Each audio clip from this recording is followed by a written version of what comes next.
We invented a secret language as kids, and 15 years later, it saved her life. I was scrolling through Rachel's Instagram when I noticed she'd posted 17 photos of sunflowers in the past 3 days, and my stomach sank. Rachel and I had created an emergency code back in high school after her ex turned into a stalker. That's what those sunflowers were. Especially since the caption said, "Look at my garden thriving," when Rachel killed every plant she'd ever owned. The next post was her at a farmer's market with the caption, "Strawberry season is the best," even though she was allergic to strawberries. My chest tightened as I recognized what was happening. Sunflowers meant, "I'm in trouble." Strawberries meant, "Call for help." I immediately called her and she answered on the first ring, sounding weirdly cheerful. "Valerie, hey girl, I'm having such an amazing time at this wellness retreat upstate."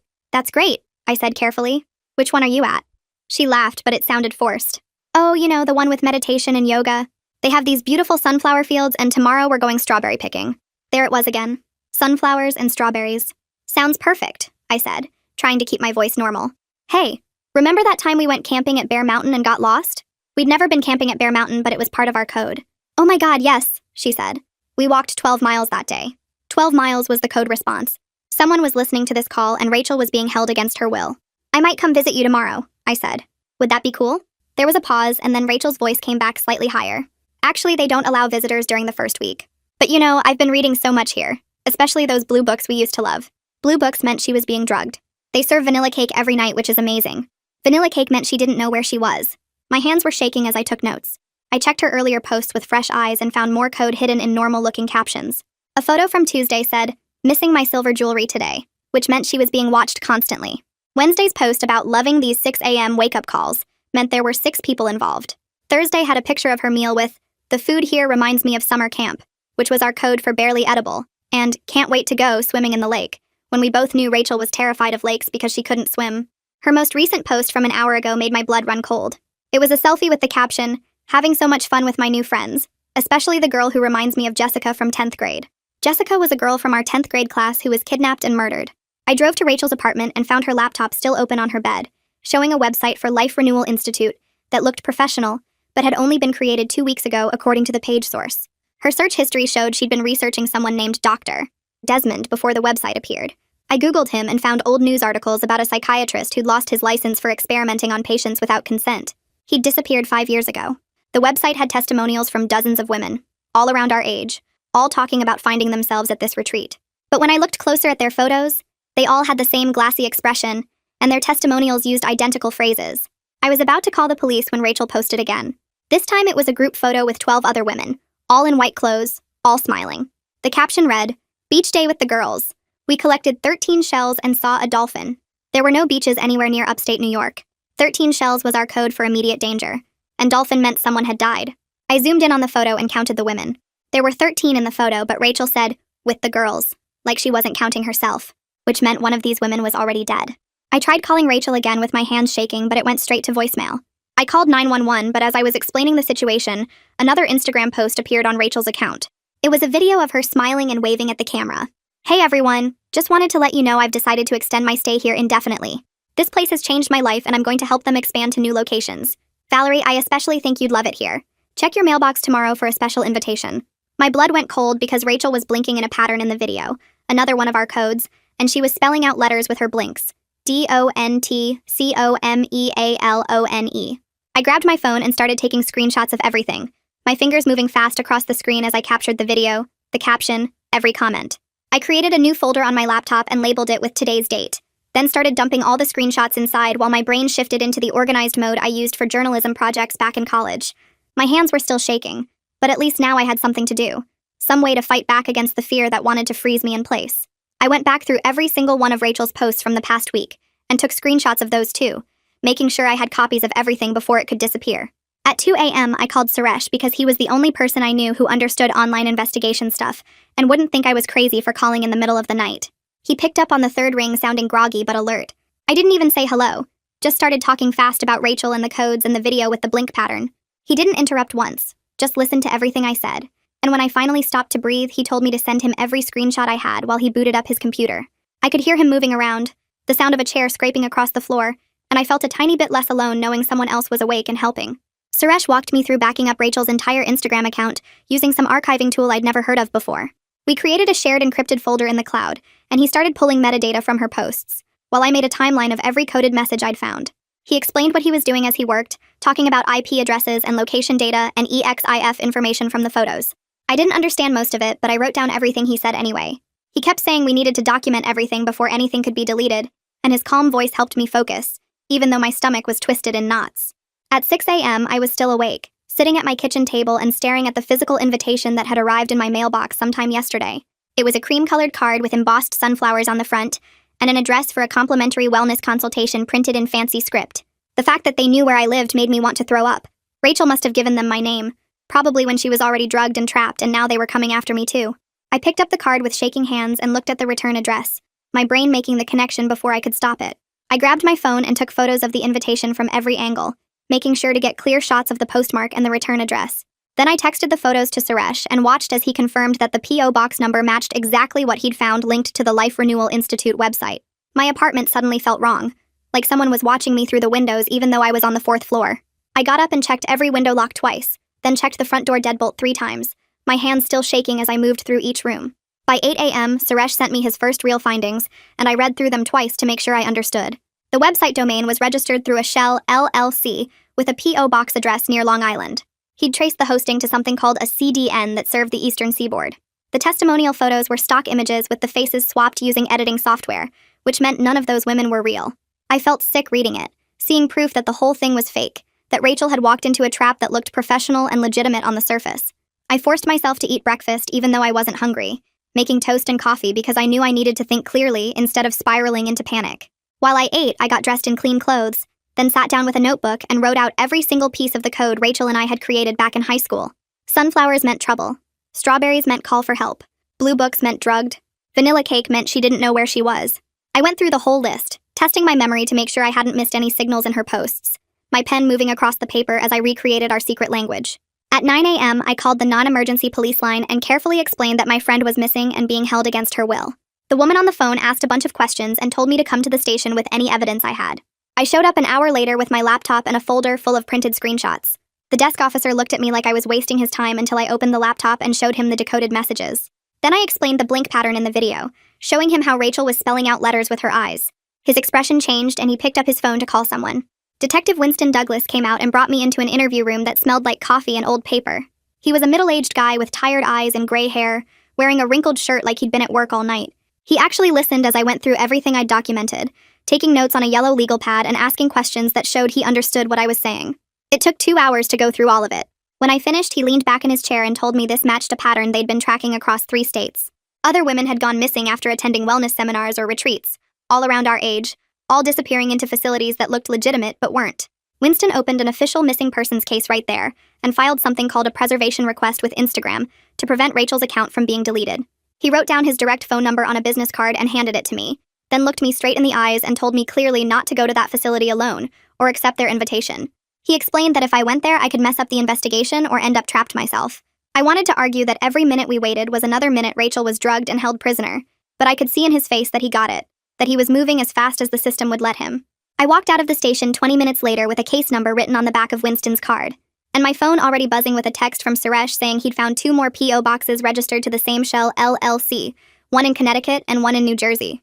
The information made my chest tight because it meant this operation was way bigger than just Rachel, but at least we were building a real case now instead of me just panicking alone in my apartment. I drove home going 5 miles over the speed limit the whole way, my hands gripping the steering wheel too hard while I tried to focus on what I could actually do to help, instead of imagining what Rachel was going through right now.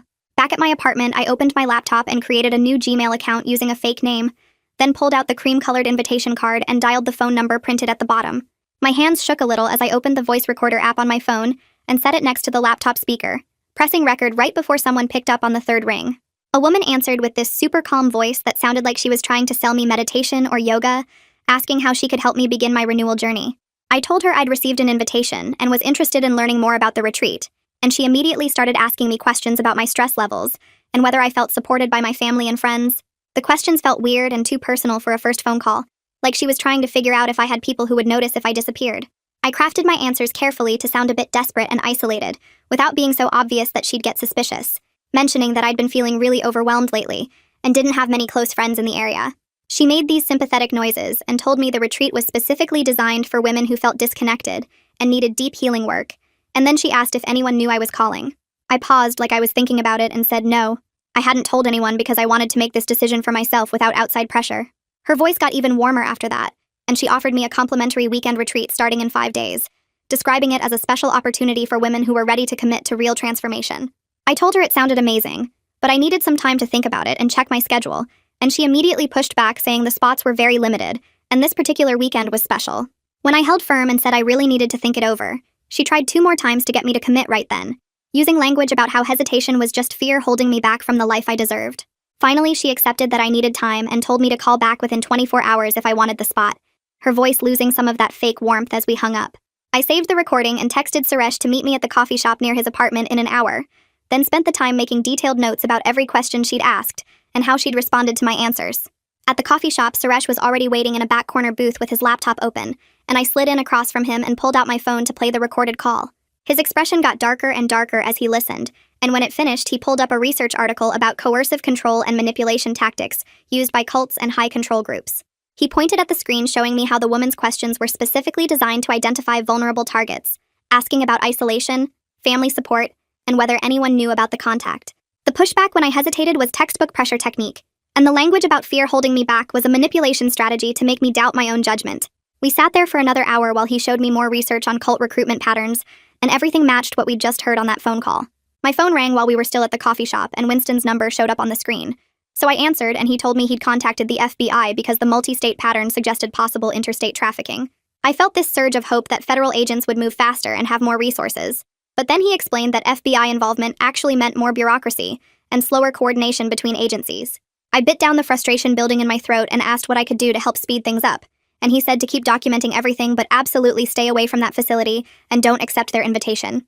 After I hung up, Suresh could see how upset I was and offered to keep digging into the digital trail while I focused on gathering more evidence from Rachel's social media. That night, I couldn't fall asleep no matter how many times I rolled over and rearranged my pillows. So at 1 a.m., I gave up and opened Rachel's Instagram on my laptop to scroll back through 6 months of posts.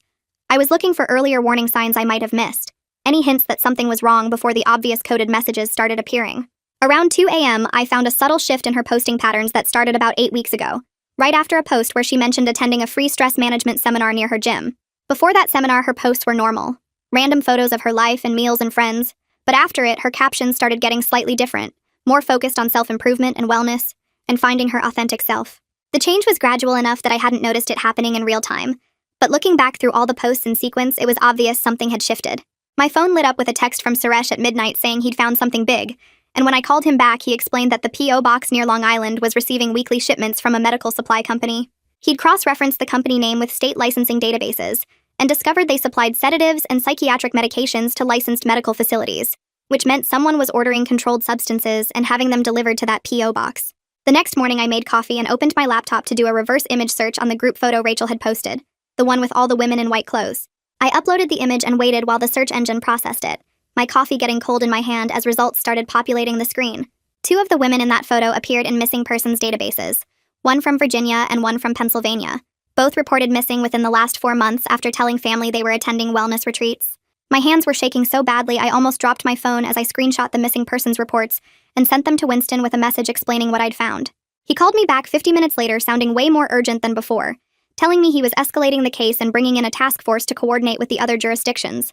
But then he said I needed to not make any more contact with the facility until they could get surveillance authorization from a judge, which could take several more days. I agreed because I knew arguing wouldn't help, but I felt physically sick knowing Rachel was drugged and watched while we waited for paperwork to get approved.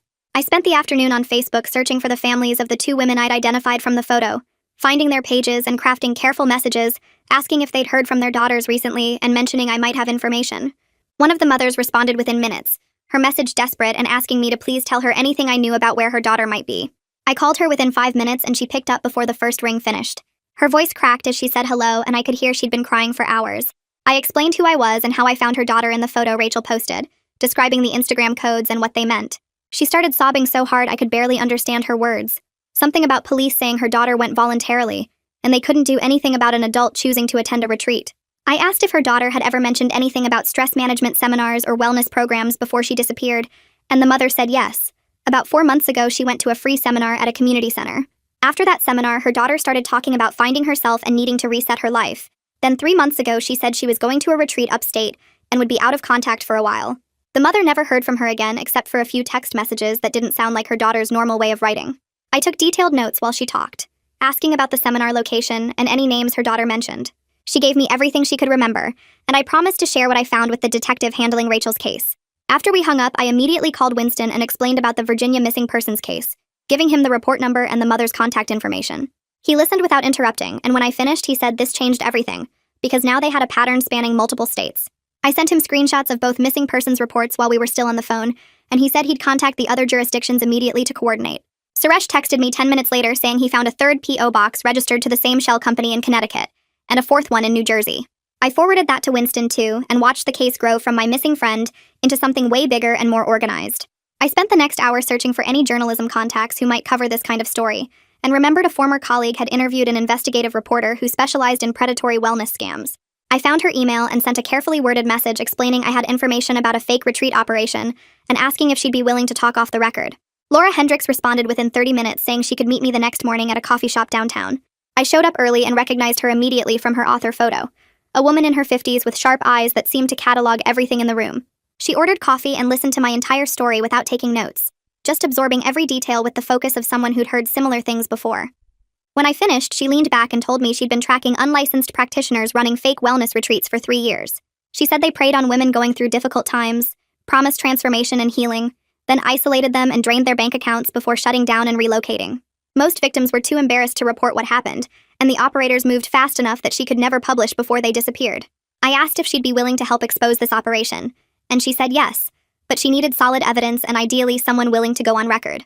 I told her I'd go on record eventually if it helped get Rachel out safely, and she nodded like that was the answer she expected. She gave me her direct cell number and said to call her immediately if anything developed, because media pressure could move things faster than waiting for the legal system.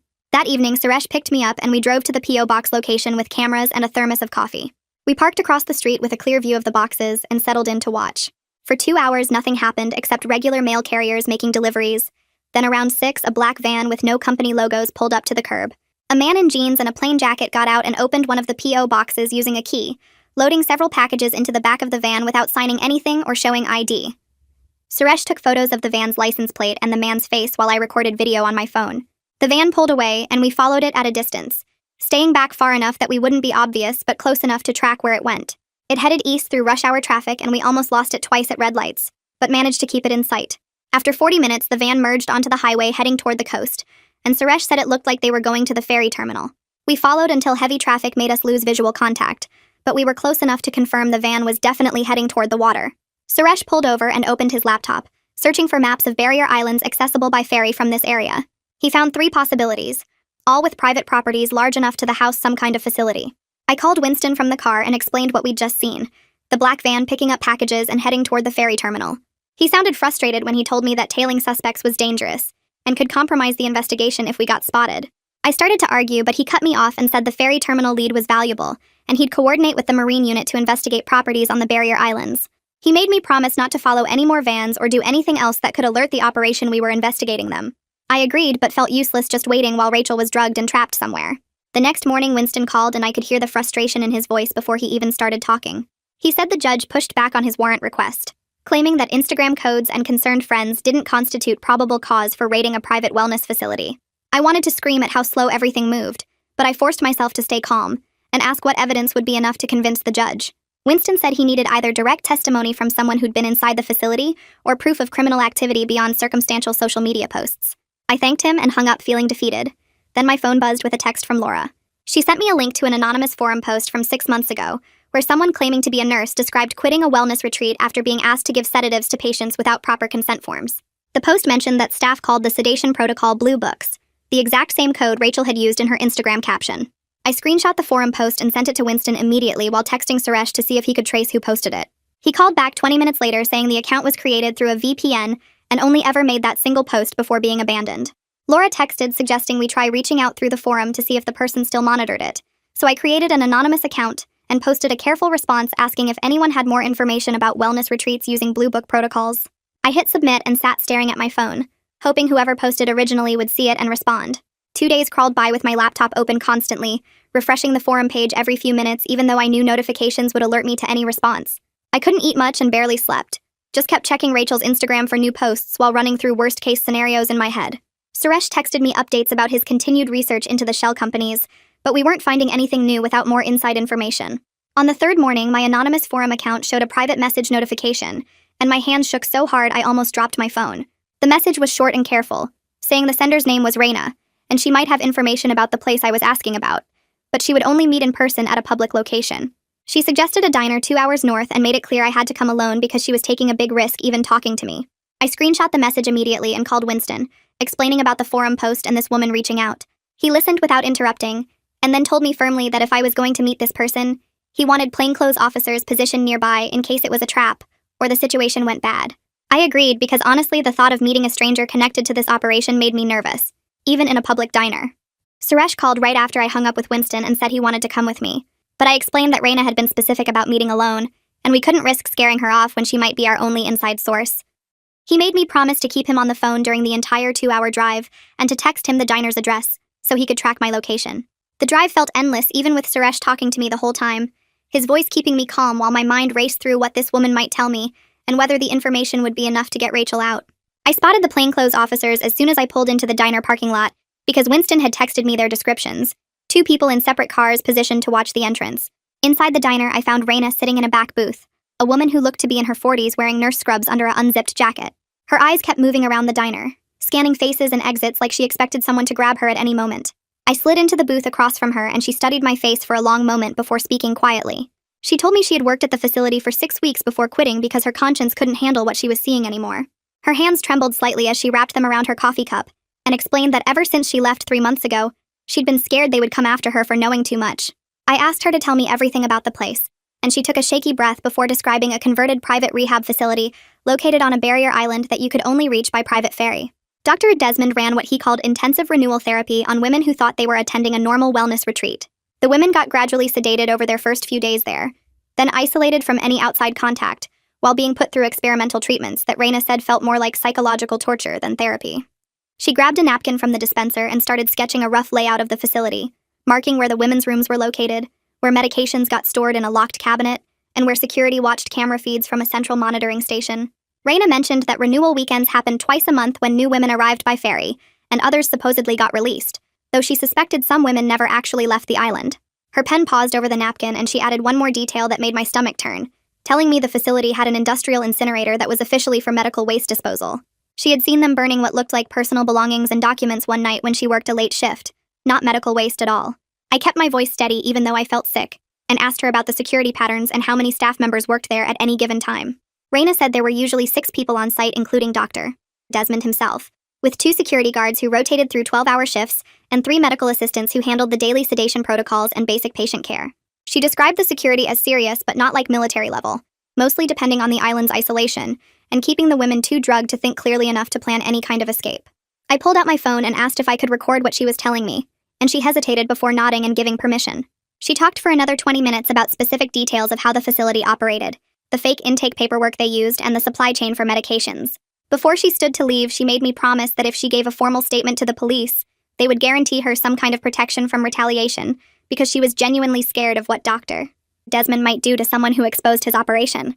Then she leaned across the table and warned me in an urgent whisper that Dr. Desmond had been talking about shutting down this location soon because he was getting worried about too much exposure, which meant Rachel and the other women might get moved somewhere else or worse. I waited until Reina left the diner before rushing out to the parking lot and calling Winston immediately, my words tumbling over each other as I explained what I'd just learned.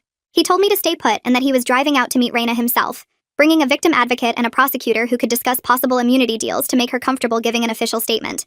I gave him Reina's phone number from our message exchange and watched from my car as she pulled back into the parking lot 30 minutes later when Winston arrived. They talked in his vehicle for over 3 hours while I sat in the diner drinking coffee and trying not to think about Rachel being drugged and trapped on that island. When Winston finally came inside to find me, his expression was grim but determined. He said that Reina's testimony combined with all the missing persons cases we had connected gave him enough evidence for a warrant, but the judge wanted to review everything carefully before signing off on raiding a private medical facility. He estimated it would take 48 hours before they could actually move on the place, and I felt panic rising in my chest because Reina had specifically said the next renewal weekend was in 2 days. That night, I sat at my laptop filing a formal complaint with the state medical board against Dr. Desmond, typing his real name along with the 3 aliases Reina had provided. I attached every piece of evidence we'd collected, the screenshots from Rachel's Instagram, the shell company documents Suresh had found, and Raina's written statement about the experimental treatments. The online form took me an hour to complete because I kept stopping to add more details, knowing this wouldn't result in any immediate action, but it would create an official paper trail. If Dr. Desmond tried to relocate and start over somewhere else, this complaint would follow him and make it harder for him to get any kind of medical credentials. I hit submit at 11:47 p.m. and watched the confirmation screen load, feeling like I'd done something concrete even though I knew bureaucratic processes moved slowly. My phone rang at 2 a.m. and I grabbed it off my nightstand, seeing Suresh's name on the screen. He sounded wired on coffee and adrenaline as he explained he'd been analyzing the video metadata from Rachel's Instagram post for the past 6 hours. The CDN signal data showed the upload had bounced through a cell tower that only served one barrier island off the coast, and when he cross-referenced that location with property records, he found a defunct rehab facility. The facility was owned by another Shell LLC, but it had the same registered agent as the Life Renewal Institute, which meant it was definitely connected to Dr. Desmond's operation. Suresh sent me the property address and GPS coordinates while we were still on the phone, his voice getting more excited as he explained how he'd traced the ownership through 4 different shell companies. I pulled up the coordinates on my laptop and stared at the satellite image of a large building complex on a small island, my chest getting tight as I realized this was where Rachel was being held. After hanging up with Suresh, I couldn't even think about sleeping, so I spent the rest of the night researching everything I could find about that property. The county licensing database had old records from when it operated as a legitimate rehab center, showing building permits and inspection reports dating back 15 years. I found a news article from 5 years ago about the facility closing after multiple health code violations and complaints from former patients about inadequate care. The property had been sold twice since then, each time to a different LLC that I couldn't trace to any real person.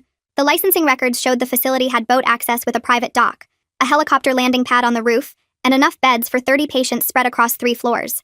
Everything about it was perfect for Dr.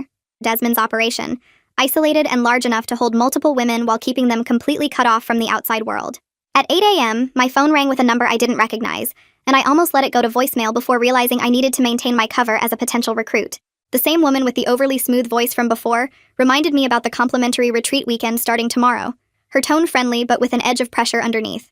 She told me they'd love to send a car to pick me up at 10 a.m., making it sound like a generous offer instead of the trap I knew it was. My hands were shaking as I forced myself to sound interested and grateful, telling her I'd decided to accept and asking about what I should bring. She gave me a short list of comfortable clothes and toiletries, emphasizing that I wouldn't need my phone or laptop because the retreat focused on disconnecting from technology. As soon as I hung up, I called Winston, my words coming out fast as I explained that I'd just accepted the pickup. He cut me off immediately and told me absolutely not. There was no way he was letting me go to that facility, his voice harder than I'd ever heard it. We argued for 20 minutes with me explaining the value of having someone on the inside who could confirm Rachel's location and gather evidence, while Winston kept saying it was too dangerous, and they were close to getting the warrant anyway. I pushed back about the timeline, reminding him that Raina had said Dr. Desmond was planning to shut down soon, and we might not have another chance. Winston finally agreed to a compromise where I would let them pick me up, but plainclothes officers would tail the vehicle the entire way. If they took me to the ferry terminal heading toward that island, the operation would move immediately with or without the warrant, using the legal concept of urgent circumstances to justify the raid. He made me promise 3 times that I would not get on any boat or go to the actual facility, that the pickup was just to confirm the location, and then his team would move in. Laura called an hour later to tell me her editor had approved a story about predatory wellness retreats and unlicensed medical practitioners, her voice careful as she explained she'd been working on it for the past 2 days. She'd interviewed Raina and 2 of the other rescued women we'd identified, building a solid case about the pattern of abuse. The story was ready to publish as soon as I gave the word, but we agreed to hold it until after the rescue operation, so the media attention wouldn't spook Dr. Desmond into running. Having the article ready felt like insurance, a way to make sure this story got out even if something went wrong with the raid. I spent the afternoon preparing for the pickup, packing a small bag with clothes and toiletries exactly like a real retreat participant would bring. Suresh came over and helped me hide a backup phone in a secret pocket he'd sewn into the lining of my jacket, the device so small it was barely noticeable. He programmed it with emergency contacts and made me practice sending the coded text messages we'd agreed on, where different phrases would signal different levels of danger. Every 2 hours, I was supposed to text him a simple weather update, and if I missed a check-in or sent our panic code phrase, he would alert Winston immediately. Winston and 3 other officers came to my apartment at 6 p.m. to brief me on what to expect and what to do if things went wrong.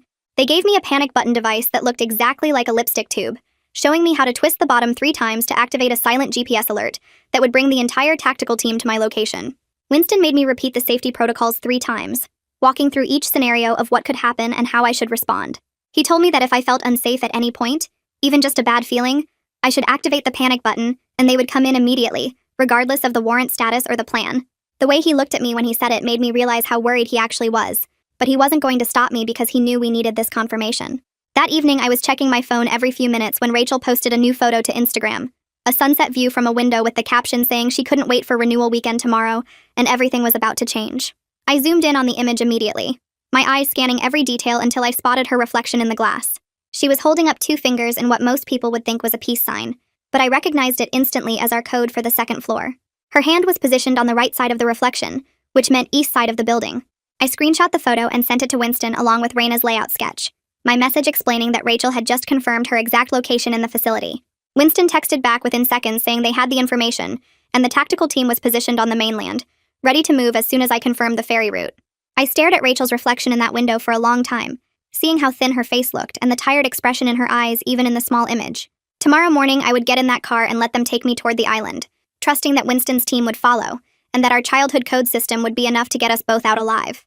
I screenshot Rachel's reflection in that window photo and sent it straight to Winston with Raina's layout sketch attached, typing out that Rachel just confirmed second floor east wing.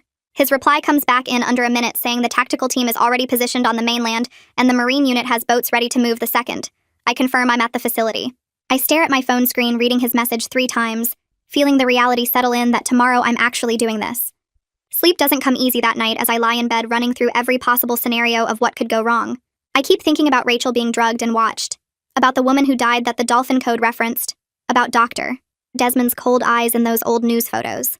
But every time panic starts rising, I remember Rachel using our code to ask for help, remember her blinking out that warning in the video, and I know I can't let her down after 15 years of friendship.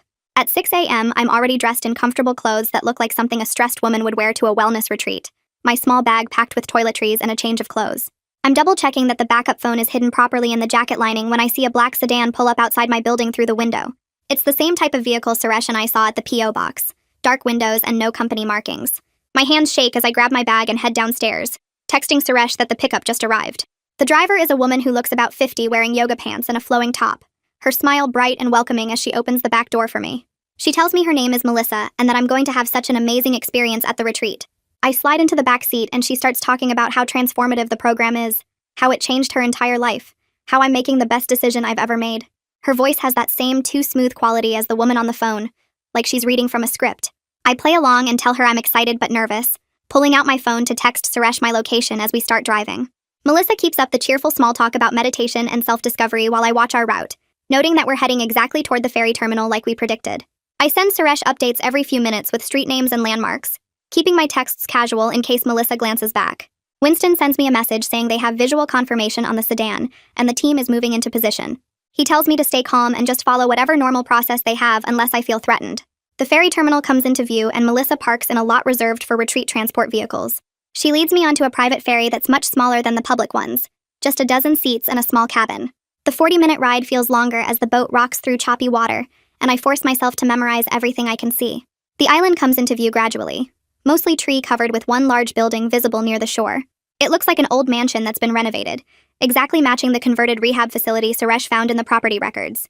I study the exterior layout, counting windows and noting the dock setup, the walking paths, the security cameras mounted on the corners. We dock at a private pier where 2 staff members are waiting, both wearing white linen clothes and those same serene expressions Raina described. They greet me warmly, and one of them asks for my phone and bag for safekeeping during my digital detox.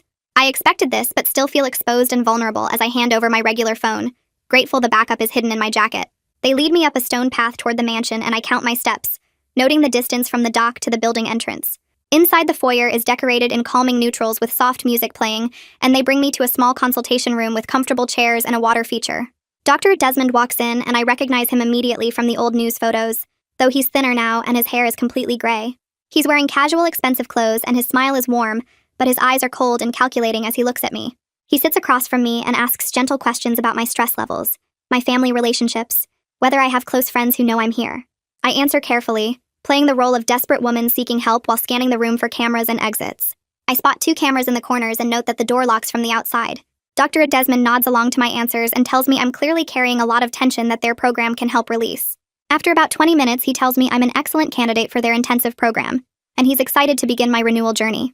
A staff member brings in a cup of tea on a small tray, setting it in front of me with an encouraging smile. I lift the cup and smell it, detecting the bitter chemical scent underneath the chamomile that Raina warned me about. I pretend to take a sip while actually letting most of it spill onto the potted plant next to my chair, then fake a drowsy expression and tell Dr. Desmond the tea is helping me relax already. He looks pleased and tells the staff member to show me to my room so I can rest before dinner. They lead me up a staircase to the second floor and turn right into the east wing, exactly where Rachel indicated in her photo. I count the doors as we pass and spot Rachel 3 doors down being escorted by another staff member toward what they're calling a renewal session. She looks so thin and tired, her skin pale and her movements slow like she's heavily sedated. But her eyes widen slightly when she sees me, and I give the tiniest nod to confirm I'm here to help. The staff member opens a door to a simple room with a bed, dresser, and small bathroom, telling me to rest and someone will come get me for dinner.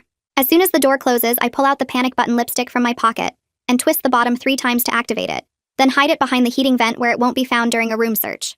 I take out the backup phone and send Winston a quick text saying I'm inside the facility and have visual confirmation on Rachel. His response comes back immediately telling me the team is moving in within 30 minutes, and I should stay in my room if possible. I sit on the bed and check the time, watching the minutes crawl by as I hear footsteps and voices in the hallway outside. Staff members move between rooms and I can hear other women crying or talking in slow, drugged voices that make my chest tight. I peek out my door carefully and see a security guard stationed at the stairwell, a big guy in dark clothes with a radio on his belt.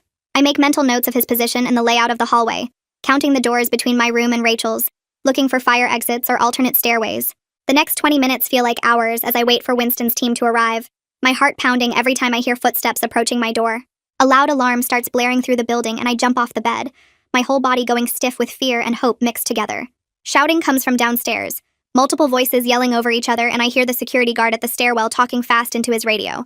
I crack my door open wider and peek out, watching staff members in white clothes running down the hallway toward the stairs, their calm faces replaced with panic.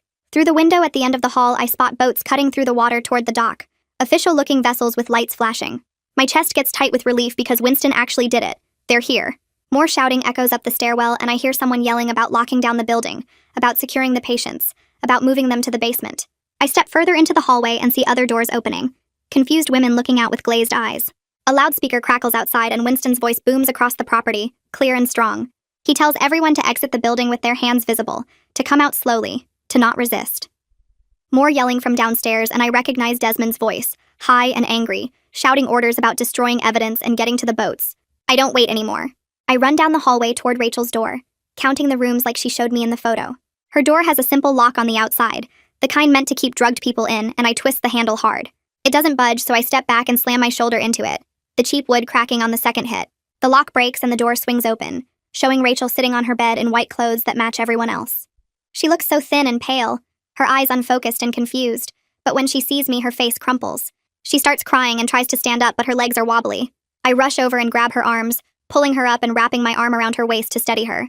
She leans against me and keeps crying, saying my name over and over. 2 other women have come out of their rooms into the hallway, both looking scared and lost. I tell them to follow me, that the police are here, that we're getting out. One of them nods and helps support the other one who can barely walk. I remember Raina's layout sketch and head toward the back of the building where she marked a service stairway. We move slowly because Rachel and the other women are so drugged they can barely coordinate their movements. The alarm keeps blaring and I hear more shouting, the sound of things breaking downstairs. We reach the back stairs and start going down, me holding Rachel tight while the 2 other women follow behind us. We're only halfway down when a staff member appears at the bottom, a woman in scrubs who tries to block our path. She holds up her hands and tells us to go back to our rooms, that everything is fine, that we need our evening medication.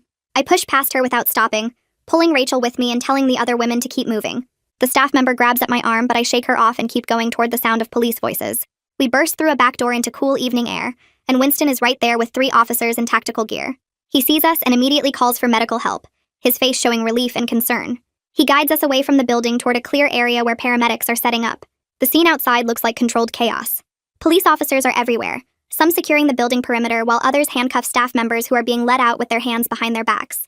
Paramedics have set up a triage area with equipment and stretchers, and more women are being brought out from different exits. I stay right next to Rachel as an EMT in blue gloves checks her pulse and shines a light in her eyes. He asks her questions she can barely answer, then starts an IV line to flush the drugs from her system. Rachel keeps crying and holding my hand, saying she's sorry over and over. I tell her it's not her fault, that I found her, that she's safe now. Winston comes over and crouches down next to us, his face serious. He tells me they found 12 women total inside the facility, all of them showing signs of heavy sedation. They also found extensive records in Desmond's office, detailed notes about experimental treatments and drug combinations. My stomach turns, but Winston keeps talking, explaining that Desmond got away through a boat access point on the other side of the island before they could secure the whole perimeter. He says they've already issued warrants and alerts across multiple states, that every law enforcement agency is looking for him now. Rachel's IV is running, and the EMT says she needs to go to the hospital for observation and proper detox. They load her onto a stretcher, and I climb into the ambulance with her, refusing to leave her side. At the hospital, they admit Rachel to a ward for observation and start her on a detox protocol to clear the sedatives from her system. I sit in the chair next to her bed while doctors and nurses come in and out, checking her vitals and asking questions. She's groggy but more alert than before, and she keeps thanking me for remembering the code.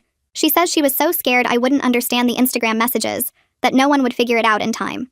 I hold her hand and tell her I would never forget our code, that I knew something was wrong the second I saw those sunflowers. After the doctors leave, I go to the bathroom and finally let myself break down, crying into my hands while my whole body shakes. I wash my face and pull myself together, then go back to sit with Rachel until she falls asleep. Over the next few days, the case explodes into something huge. The FBI takes over coordination because the evidence shows Desmond was operating facilities in at least 4 different states. Winston calls me with updates, telling me about the investigation expanding, about more victims being identified. Laura's story publishes in a major newspaper with interviews from Raina and 2 of the other rescued women, detailing how the fake wellness retreat operated. Tips start flooding in from people who recognize the pattern, who have family members who disappeared after attending similar programs. The hotline set up for the investigation gets hundreds of calls. Rachel stays in the hospital for 5 days while they monitor her recovery and start her on therapy for the trauma. I visit every day, bringing her real food and sitting with her through the bad moments. 2 weeks later, Rachel is staying at my apartment because she can't go back to her place yet, can't handle being alone. She's getting stronger every day, going to therapy 3 times a week and slowly starting to feel like herself again. We've created new emergency codes that don't rely on social media because she can't look at Instagram without having panic attacks. Winston calls one afternoon to give us an update. They've arrested 4 staff members who worked at the facility and shut down 2 other locations connected to Desmond's network. Desmond himself is still out there somewhere, but Winston says they're confident they'll find him eventually. Rachel and I are planning a real vacation once she's strong enough to travel. Somewhere with beaches and sunshine, no wellness retreats or meditation or sunflowers. Just the 2 of us rebuilding the trust and friendship that saved her life, proving that the secret language we invented as kids 15 years ago was worth remembering. And that is the takeaway from this one. I try to make sure there is always something useful tucked inside the story. If even one small thing stood out to you, I am happy. Subscribe so you do not miss the next one.